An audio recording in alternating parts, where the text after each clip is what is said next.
السلام علیکم ورحمۃ اللہ وبرکاتہ۔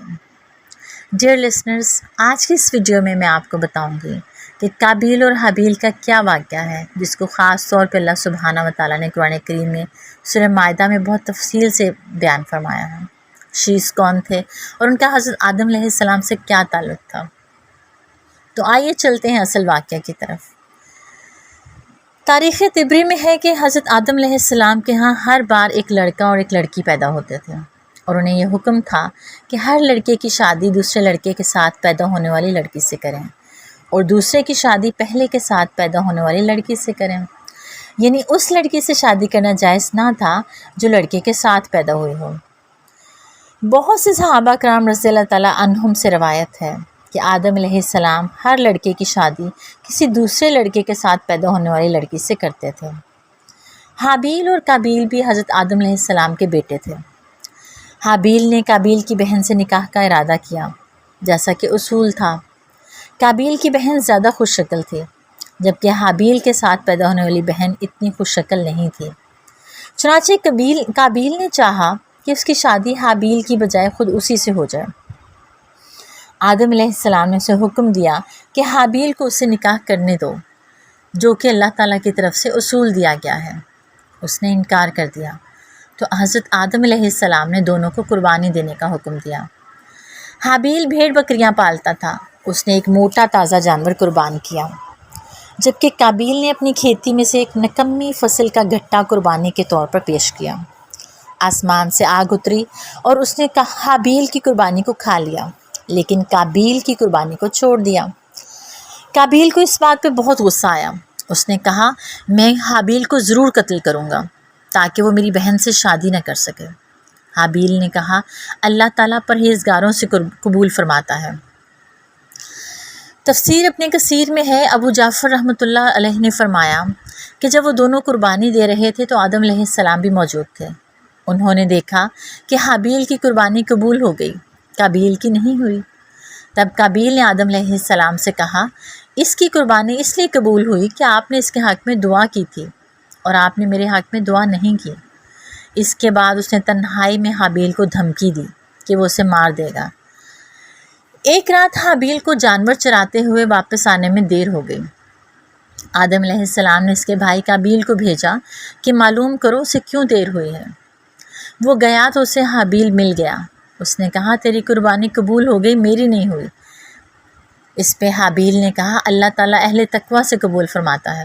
اس پر قابیل کو بہت غصہ آیا۔ اس کے پاس لوہے کی کوئی چیز تھی، اس نے وہ مار کے حابیل کو قتل کر دیا۔ بعض علماء نے فرمایا حابیل سو رہا تھا، قابیل نے ایک بڑا پتھر اس کے سر پہ مار کے اس کا سر کچل دیا۔ بعض علماء فرماتے ہیں کہ بلکہ اس نے زور سے اس کا گلا گھونٹا اور درندوں کی طرح اسے دانتوں سے کاٹا، جس سے وہ فوت ہو گیا۔ واللہ عالم۔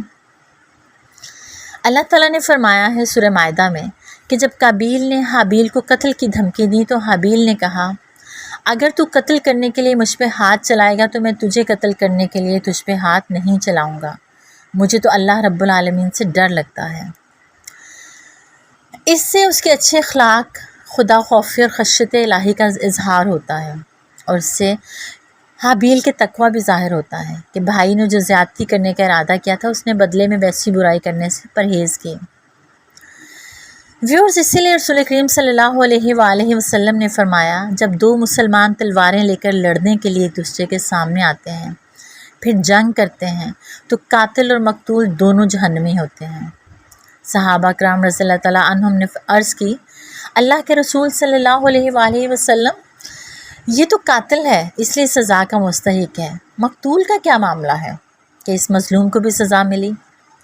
آپ صلی اللہ علیہ وآلہ وسلم نے فرمایا، کیونکہ اس کی بھی شدید خواہش تھی کہ اپنے ساتھی کو قتل کر دے۔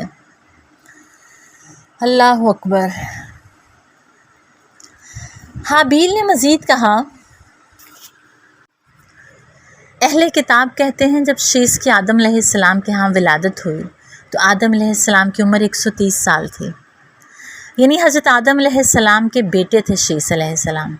آپ اپنے شیس بیٹے کی ولادت کے 800 سال بعد تک زندہ رہے۔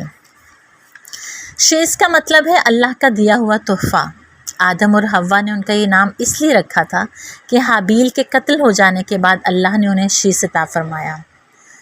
محمد بن اسحاق رحمۃ اللہ علیہ نے فرمایا، جب آدم علیہ السلام کی وفات کا وقت آیا تو آپ نے اپنے بیٹے شیس کے حق میں وصیت کی، انہیں رات اور دن کے اوقات اور ان اوقات میں ادا کی جانے والی عبادات کی تعلیم دی۔ کہتے ہیں کہ آج کل جتنے انسان موجود ہیں ان کا نسب شیس علیہ السلام تک پہنچتا ہے۔ آدم علیہ السلام کے دوسرے بیٹوں کی اولاد ختم ہو چکی ہے، لیکن اللہ تعالیٰ بہتر جانتے ہیں کہ اس میں کیا حقیقت ہے۔ قابیل نے جب حابیل کو قتل کیا تو اسی دن اسے سزا مل گئی۔ حضرت مجاہد رحمۃ اللہ علیہ صحیح مسلم میں فرماتے ہیں، جس دن اس نے اپنے بھائی حابیل کو قتل کیا اسے اسی دن سزا ملی، چنانچہ اس کی پنڈلی اس کی ران سے چپک گئی۔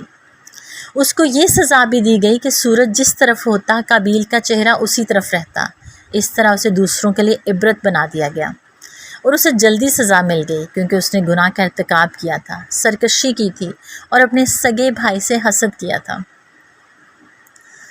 تو میرے بہت ہی پیارے لسنرز، اس واقعے سے ہمیں یہ اندازہ ہوتا ہے، بلکہ سبق ملتا ہے کہ ہمیں ظلم اور قطع رحمی سے بچنا چاہیے۔ جیسا کہ ایک حدیث میں، جامع ترمذی کی ایک حدیث میں ہے، رسول اللہ صلی اللہ علیہ وآلہ وسلم نے فرمایا، ظلم اور قطع رحمی سے بڑھ کر کوئی گناہ اس لائق نہیں کہ اللہ تعالیٰ اس کی سزا دنیا میں بھی دے اور آخرت کا عذاب بھی اس کے مرتکب کے لیے محفوظ رکھے۔ استغفر اللہ ربی۔ اللہ تعالیٰ ہم سب کو ان گناہوں سے دور رکھے، ہمیں بچائے اور اپنے امان میں رکھے۔ دعاؤں میں یاد رکھیے گا۔ السلام علیکم ورحمۃ اللہ۔